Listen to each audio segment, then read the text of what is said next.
Roll for initiative. As it comes in, touches to your shoulder, starts sucking your blood. The other one, No! Oh, I feel weak. Very weak. face full of sturge pus, as it bursts all over his face. Harry, And now get it's him off me. Guys, I'm not being honest. I've panicked there. I've panicked. gets around the corner.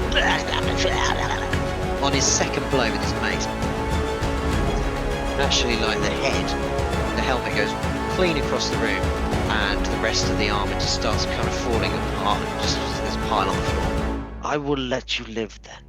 Oh, sick. Oh, that is very good of you. That is very kind of you, mate. Welcome to D&D with Jam, where I play D&D one-shots with my mates and review them. I also film the adventures so you can see us mucking around and having fun, and can really get a feel for how they play in practice. Reach for the Stars is the third adventure in the Keys from the Golden Vault D&D Adventure book. Now, this book is listed as heist-themed adventures, which is very exciting, and to be honest, that's my first criticism about this specific adventure. I would not call it a heist, maybe light burglary, and don't get me wrong, I think it's a good adventure, but I wouldn't sell it to your players as a heist. I think they could roll up the wrong characters and end up getting a bit miffed. So, if it isn't a heist, then what is it? It's a mild horror hack and slash, really, so if that's what you're into, dive in. And you could dial up the horror if that's what you really want to do. I'm going to walk you through the adventure as it ran for me and my players, therefore there are bits I'm missing out, and rooms, things like that, because my players didn't encounter them, but they got all the decent NPCs and monsters, so it was good fun. As we go through, firstly, I'll label which part of the adventure I'm talking about, so if you tuned in for one part or want to skip forward, it should be easy to find. I'll put the time signatures down in the detail of the video so that you can skip to specific bits if you're only after one thing. Secondly, I may splice in bits of the adventure as it ran for the player characters, or refer to specific episodes of the playthrough so that you can get a first-hand view of actually how the players reacted at certain points and with certain monsters, etc. If you find this useful or enjoy it in any way, please do like and subscribe so that others can find it too, or you can hear about other adventures I take my players on. Also, please let me know in the comments if you have questions or suggestions for other adventures. Obviously, this comes with a massive spoiler alert. I'm about to go through the entire adventure as it ran for myself and my players, so you will find out the ins and outs of things. If you're a player, look away now. Only watch this if you plan on DMing this. The adventure. The premise of the adventure is that Marcos Delphi is a noble and is being controlled by a far realm entity called Krokomar. It causes him to attack a friend and steal a celestial codex so that he can perform the ritual to bring the entity to this realm. The heist or mission is to retrieve the codex, but inevitably that will involve stopping Marcos from summoning the entity if possible, i.e. walking in on him with his pants down mid-ritual. The characters are suggested to be hired by either the Golden Vault, which is the organisation that does heists but for good, which is a running theme through the whole book. Obviously you can always have them hired by the Golden Vault, a family member, or Vasil Talistrome, who's one of the NPCs who had the codex stolen from him. If you want to speed things up, as in you want a short, nice, neat one-shot, I would go for Vasil, as the players inevitably want to talk to him anyway, and so it saves time on giving that information and also on other NPCs. I personally went with a family member and made the Delphi family a crime family.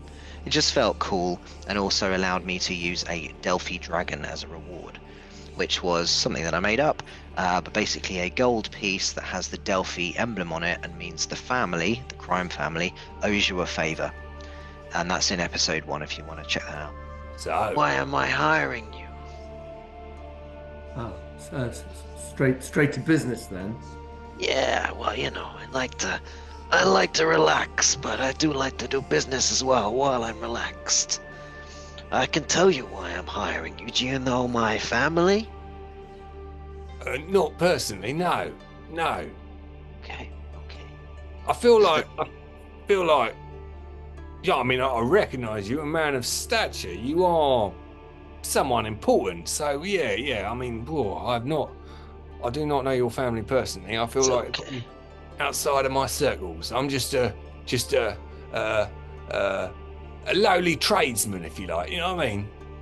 We like to try and keep it quite private, so, Of course. you're of course. forgiven, my son.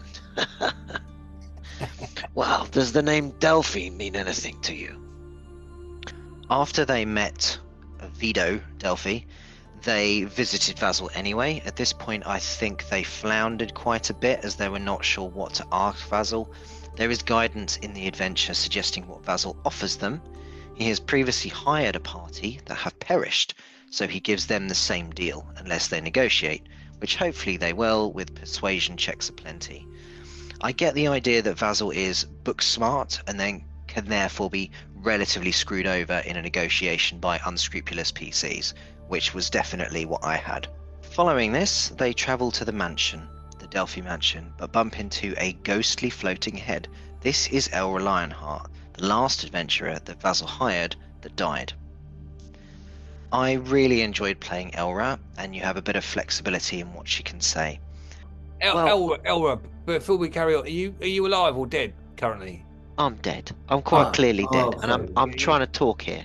Yeah, sorry. It's just a that's bit of my a shock. fault. I'll take him by surprise. I'm sorry. Isn't it? It's not every day I'd imagine it was a bit of a shock. you see a disembodied head talking to you, introducing themselves. This is someone who was spoken to you like moments ago, like spoken about. Do you know what I mean? We just heard your name. We just learned who you are, and now suddenly here you are. It's just floating shock. above This a is tree. all. All right, You're a all ghost, right. so I'm gonna say I'm All sorry right. for being rude. Couldn't Look, write I'll it. start again. I'll start again, all right? Yeah. Don't be alarmed. I'm dead. My name is Elra Lionheart. My companions and I died trying to retrieve the Celestial Codex. Oh, right. That's the Codex we got. Heed my words. Heed my words, lest you two fall prey to the dangers of Delphi Mansion. You can play her as a recorded message or a kind of soul that someone can ask questions. Naturally, I decided to do the latter. You could have her request that the players try and find her body so that she can be resurrected, depending on how wealthy her family may be, or not, as the case may be. The adventure hints later on that she can actually kind of come with you as a floating head, though it doesn't really go into any mechanics on that front. So if you like her, or rather playing her as an NPC, then perhaps this is the way to go, and have a think about how she would act in certain situations. And also then you won't have to visit her camp and get awful clues. Which leads me on to Elra's camp. Elra basically suggests you go to her camp for supplies and information. The information you get, you don't have to write this down, is Marcos has a room on the 3rd floor where he performs rituals. Excellent clue, I'll come back to this. Second clue, a cavernous room underneath the basement contains 4 large crystals, purpose unknown.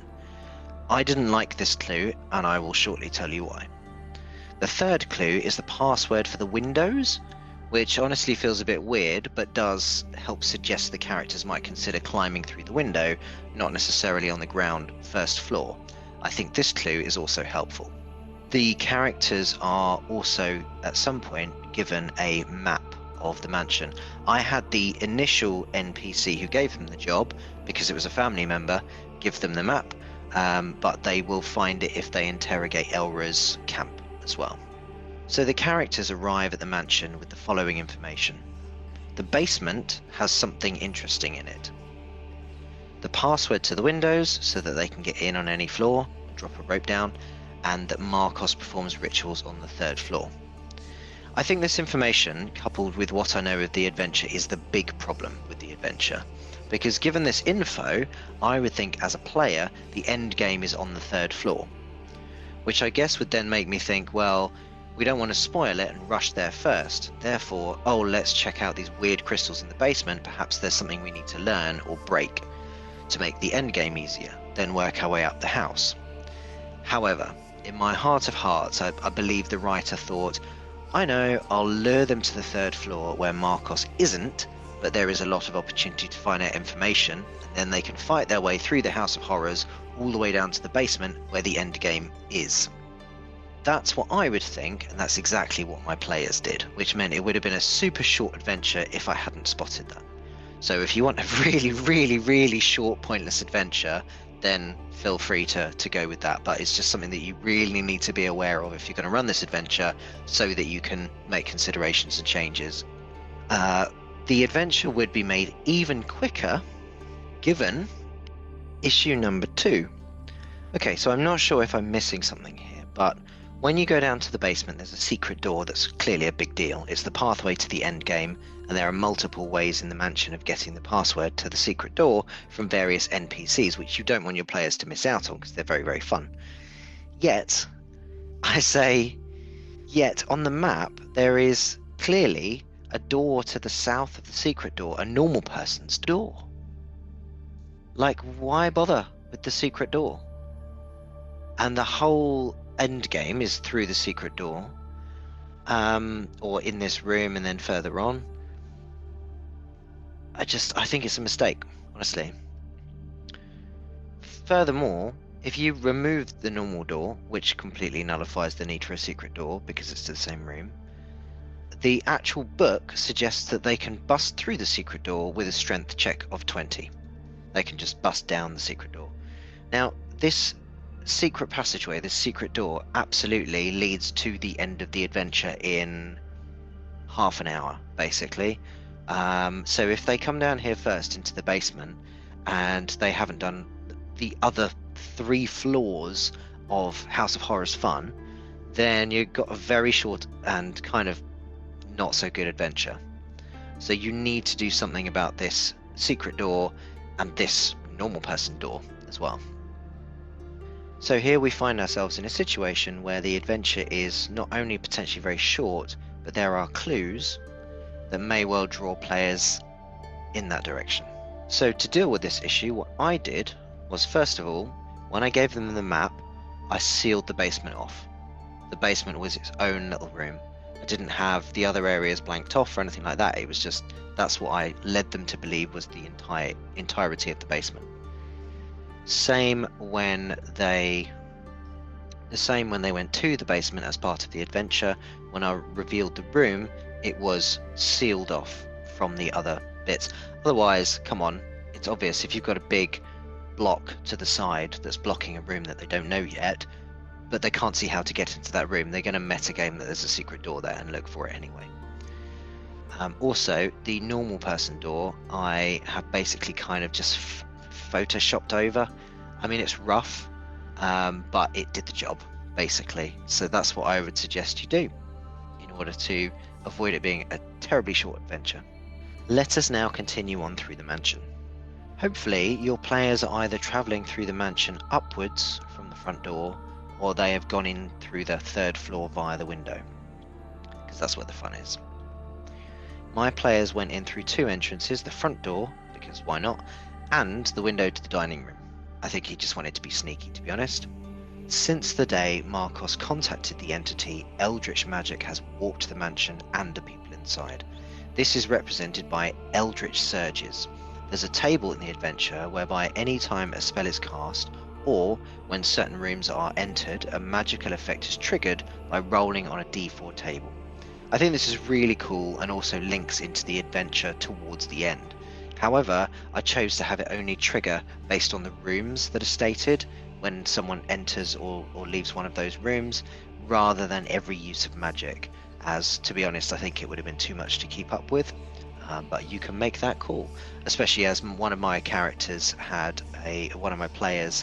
had magical crossbows, so they would have triggered them every time they shot them, and it would have been unmanageable and distracting.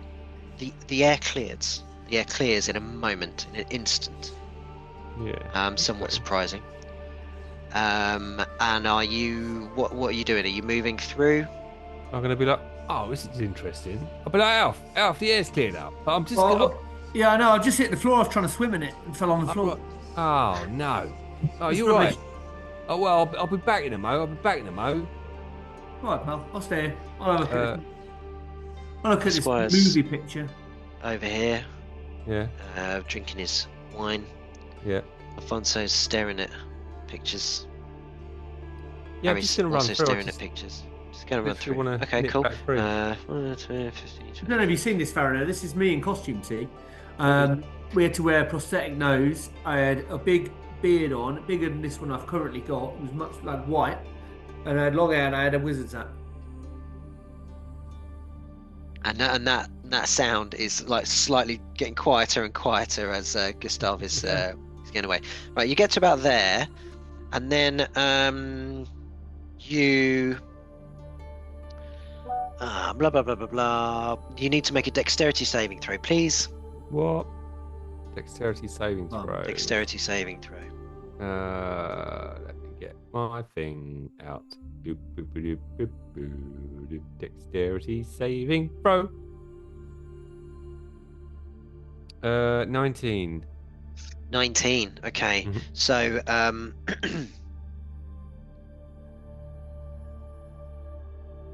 cool. So as you go through the double doors, you notice they miss you, but you notice that the frame of the door tries to bite you. Like teeth come out of the frame and just gnash at the air. Less Just of that that you very much. narrowly kind of duck under. Oh, this house is evil, isn't it? The main entrance hall is pretty standard. I was glad a character went into the dining room, as there's some good stuff in there as well, a mimic, which is always fun. And the secret room, which they entered after defeating the mimic, and is also really creepy with some low-level monsters in it, some nice squishy monsters to get people kicked off. The kitchen is fun, also, as it contains rotting food that can be quite evocative and smelly. This is the point at which my players decided to go straight down to the basement, and after finding the secret door, I had to ad-lib a bit to stop them going straight to the centre of the labyrinth, essentially. See issue number 1. Also on the first floor, there's some animated armor. It's in a room where there's a suit of armor in each of the corners, and 2 of them are animated armor and 2 of them are just normal. My player had the good sense to just fiddle around and check out, and his instincts paid off because it turned out that they got the jump on this animated armor, so that was quite good.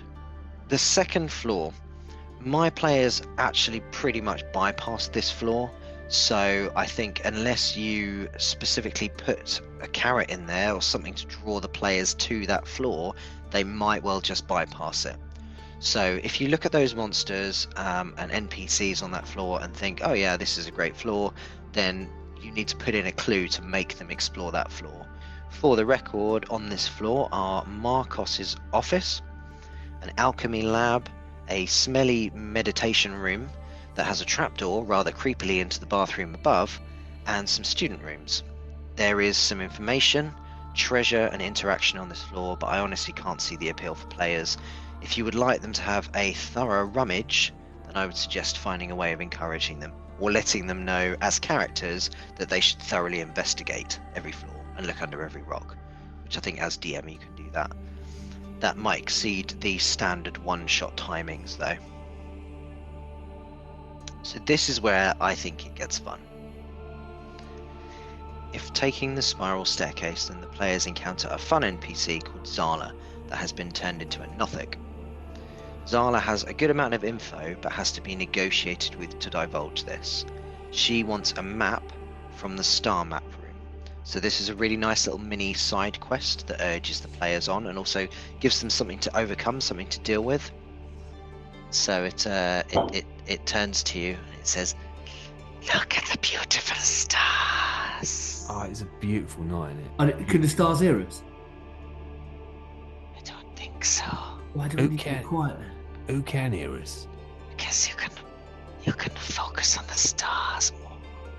Quiet. Oh, it's more that you want it to be quiet than for actual any sort of mechanical benefit. Yeah, I get that. Yeah.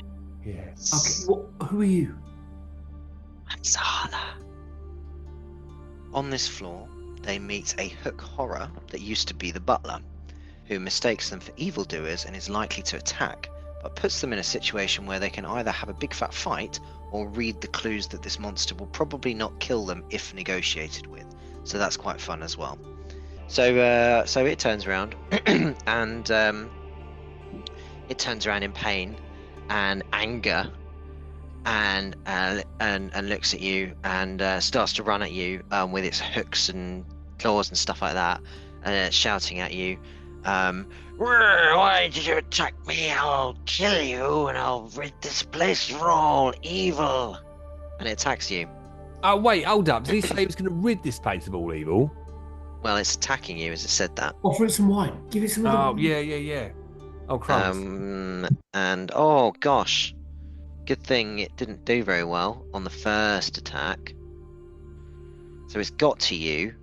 It misses on the first attack because it just goes a bit premature.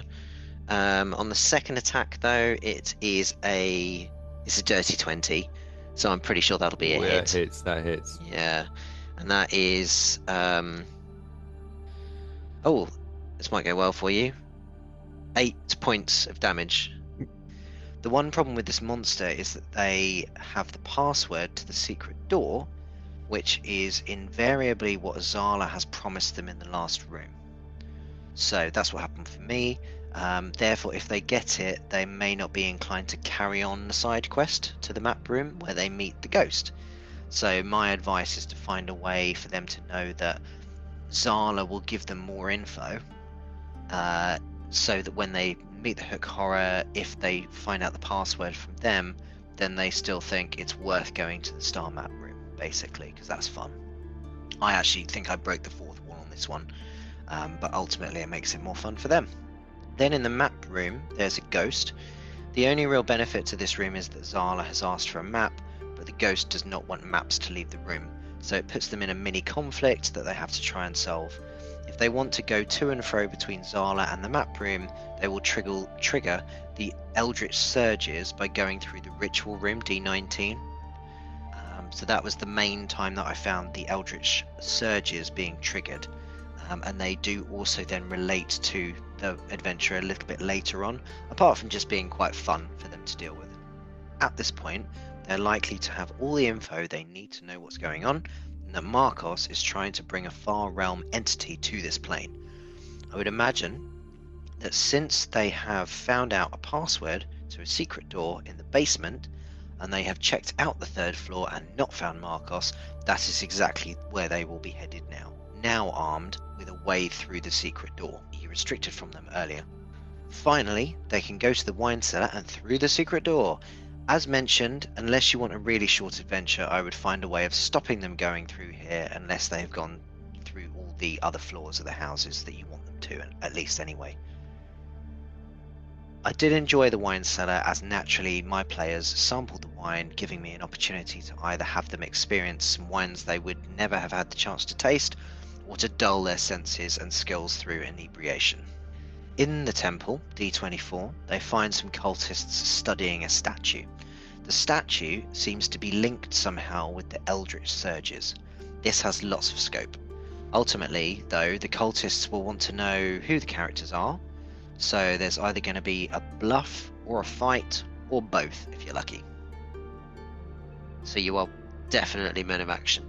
That was fun again, though I don't know why we needed to kill these people, but haha, well, look, that's what I'm here for.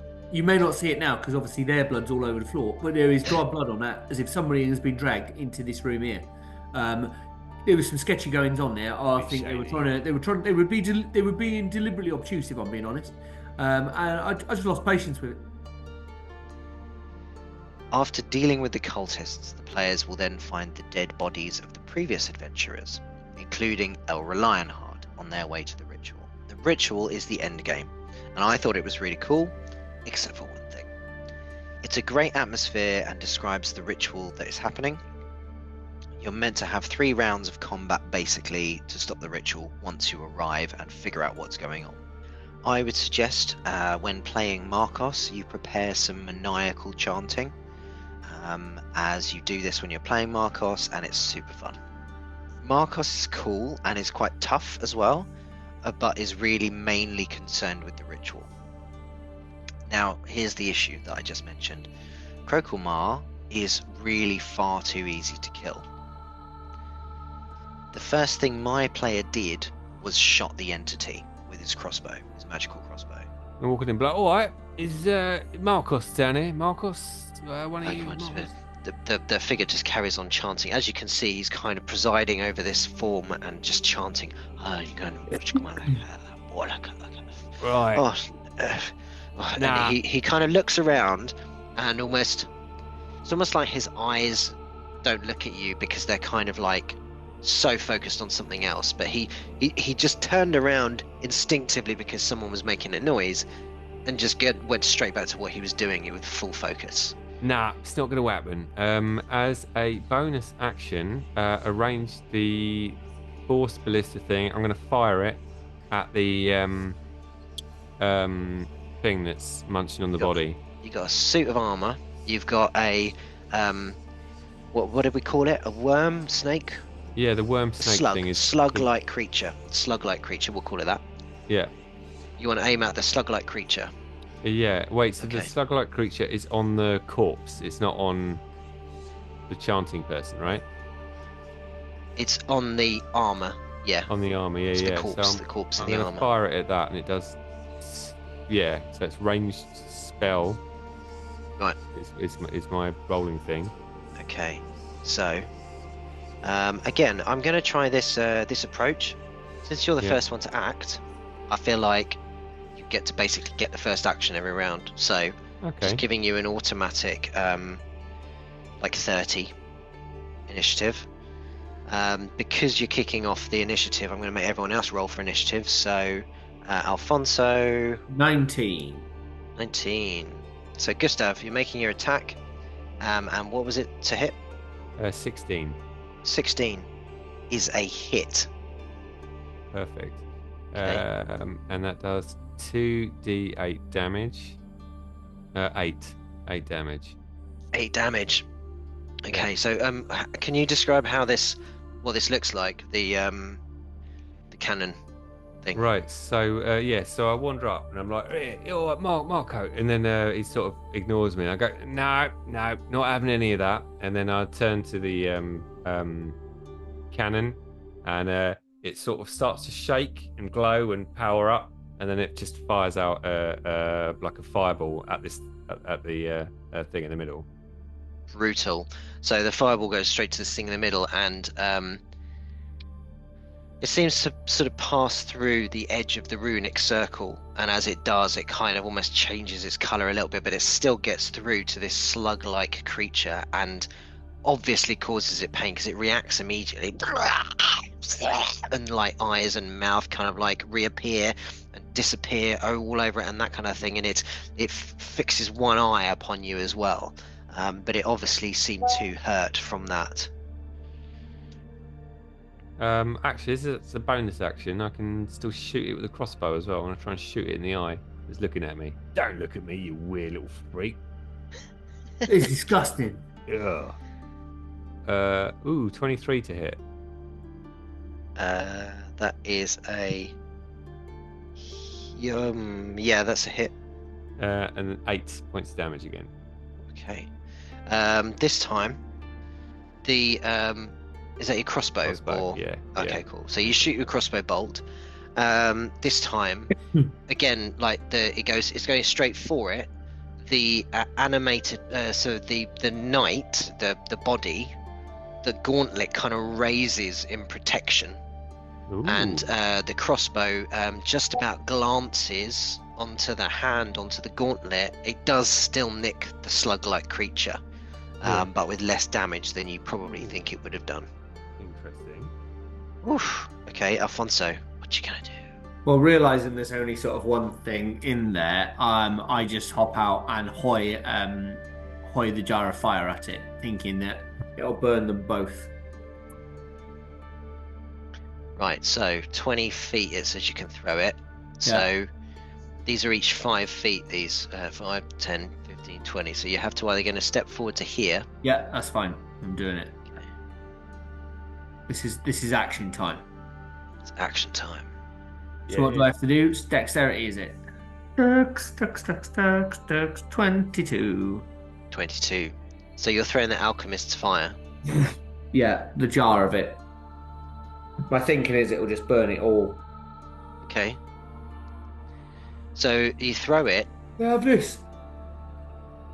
and as it gets to the edge of the runic circle, the jar shatters, and the fire seems to go round onto an orb around like a bubble and create a bubble of fire around on the runic circle. Alright, well, truthfully, me throwing things has not gone well so far. Yeah. How you roll 1d8 for damage though, it's probably quite inevitable that other players would also do that. A cantrip or a decent arrow is likely to finish this thing off, and my friend had magical crossbows which probably would have finished it in one turn, thus being a boring boss fight. A one-shot kill would have been an awful boss fight, so I ad-libbed. There are 4 crystals, purpose unknown if you remember, which are here, here, here, and here, in the basement, in the cavern. So it makes sense that they're linked to the whole thing. There are stats, and in fact, on how to destroy them. So when my player shot Krokelmar in the middle of the ritual circle, and would potentially have destroyed it, I created a kind of bubble force field that was protecting it, and that made a deflection of the arrow bolts, like giving resistance or something. But my players quickly then switched to 2 things: trying to take out Marcos and also destroying the crystals, which was really cool, and it was a much closer run fight. When they destroyed a crystal, I described that part of the force field would kind of go patchy and then come back a bit, that it would degrade over time. So they wised up to that, and one of them started destroying the crystals while the other one was working on trying to get Marcos out of his kind of chanting and out of his mind control. Essentially, as long as they destroy the entity, it's all good. Marcos is freed, and the characters can receive gratitude and bounty alike. It's very easy to obtain the Codex and return it, which is the main mission. They could steal the book from the ritual and just run. But that would be boring, and I doubt any players would be keen on doing that anyway.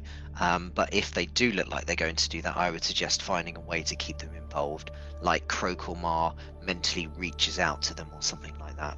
You can watch the boss fight that I ran, including the crystals and the kind of patchy force field kind of thing, in episode 6. It'd be interesting to hear people's feedback on it, because as I say, it was a complete ad-lib at the time, so that they actually didn't destroy him immediately.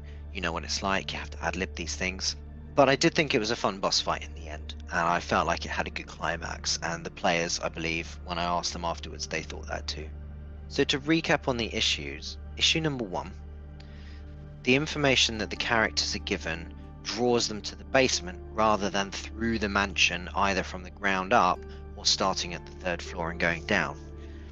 Be very careful about what information you give the players. I would suggest saying nothing about the basement and also hiding it, not just blocking it out on the map, taking it off the map completely, photoshopping or PowerPoint shopping, whatever, the basement, and so that they don't even know it's there when they get the original house plans, which were here, if you're going to give them the original house plans, and when they actually interrogate the basement as well.